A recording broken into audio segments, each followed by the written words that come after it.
ಈಗ ನೆಕ್ಸ್ಟು ಶಾವಿಗೆ ಉಪ್ಪಿಟ್ಟನ್ನ ಕುಕ್ಕರಲ್ಲಿ ಹೇಗೆ ಮಾಡೋದು ಅಂತ ತಿಳಿಸ್ಕೊಡ್ತೀನಿ. ಯಾಕಂದರೆ ನಮಗೆ ಮಾರ್ನಿಂಗ್ ಬೇಗ ಆಗಬೇಕಲ್ವ, ಅದಕ್ಕೆ ಕುಕ್ಕರಲ್ಲಿ ವಿತ್ ಮೆಷರ್ಮೆಂಟ್ಸ್ ನಾನು ನಿಮಗೆ ತಿಳಿಸ್ಕೊಡ್ತೀನಿ.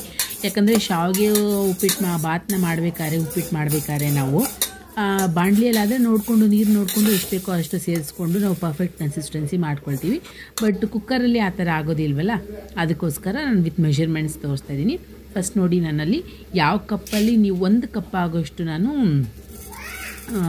ಶಾವಿಗೆನ ತೊಗೊಂಡಿದ್ದೀನಿ. ಅದನ್ನು ನೀಟಾಗಿ ನೀವು ಫ್ರೈ ಮಾಡ್ಕೊಬೇಕು. ನಾರ್ಮಲ್ ಶಾವಿಗೆ ಹುರಿಯೋ ಥರ ಹುರ್ಕೊಳ್ಳಿ.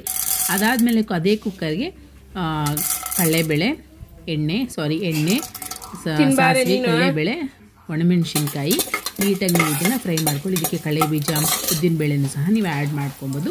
ಸೊ ಇದಾದಮೇಲೆ ಈರುಳ್ಳಿ ಹಾಕ್ಕೊಬೇಕು. ನಿಮ್ಗೆ ಈರುಳ್ಳಿ ಬೇಡ ಅಂತಲೇ ಸ್ಕಿಪ್ ಮಾಡ್ಕೊಬೋದು. ನಾನು ಆಲ್ಮೋಸ್ಟು ನಾನು ಫಾಸ್ಟಿಂಗ್ ಇರೋ ಟೈಮಲ್ಲಿ ಇದನ್ನು ಮಾಡ್ಕೊಂಡಿರೋದು, ಅದಕ್ಕೋಸ್ಕರ ನಾನು ಈರುಳ್ಳಿನ ಆ್ಯಡ್ ಮಾಡಿಲ್ಲ.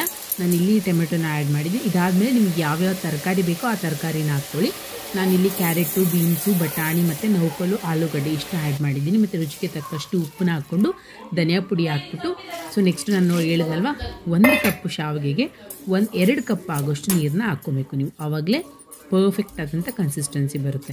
ಸೊ ಇಷ್ಟಾದಮೇಲೆ ಲಿಡ್ ಕ್ಲೋಸ್ ಮಾಡಿ 1 ವಿಷಿಲ್ ಕೂಗಿಸ್ಕೊಂಡ್ರೆ ಟೇಸ್ಟಿಯಾದಂಥ ಶಾವಿಗೆ ಉಪ್ಪಿಟ್ಟು ರೆಡಿ ಆಗಿಬಿಡುತ್ತೆ. ಸೊ ನೋಡಿ, ನಿಮಗೆ ಇನ್ನೂ ತೆಳ್ಳಗೆ ಬೇಕಂದರೆ ಒಂದು ಕಪ್ಪಿಗೆ 1.5 ಕಪ್ ಅಷ್ಟು ಹಾಕ್ಕೊಳ್ಳಿ. ಇಷ್ಟು ಮಾತ್ರ ಓಕೆ ಸಾಕು ಅಂತ ಅಂದರೆ ಸೊ 1 ಕಪ್ಗೆ 2 ಕಪ್ ಆಗೋಷ್ಟು ವಾಟರ್ನ ಆ್ಯಡ್ ಮಾಡಿಕೊಂಡ್ರೆ ಸಾಕು. ಟೇಸ್ಟಿಯಾದಂಥ ಶಾವಿಗೆ ಉಪ್ಪಿಟ್ಟು ರೆಡಿ ಆಯಿತು ಕುಕ್ಕರಲ್ಲಿ.